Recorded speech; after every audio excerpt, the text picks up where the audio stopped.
How to get $30 Uber Eats coupon code. Let's get started. Launch your preferred browser. At the top, you're gonna see the search box. Type in Uber Eats coupon code and search for it. Different website links will appear. Using any of these websites, you can easily get working coupon code for Uber Eats. So go ahead and open any of these. For instance, I'm gonna open this one, Coupon Follow. After you open it, you're gonna find amazing deals and offer. You can also try out this one website.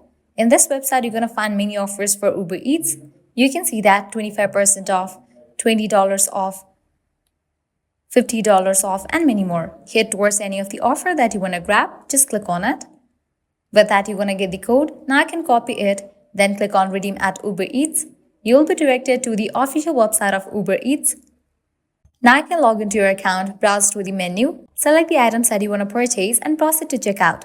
While in the checkout page, you're going to find the section of code. Over here, type in your code and confirm your order. With that, you're going to get the discount in your order.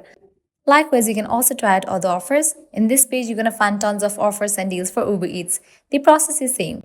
Lastly, make sure to go through these websites as well, because these websites will also provide you working coupon code for Uber Eats. All you have to do is open the website and check out the deal and select the deal that you want to use. This way, you can easily get $30 working coupon code for Uber Eats. At the end, if you guys find this video helpful, don't forget to like, share, and subscribe to our channel. Thank you.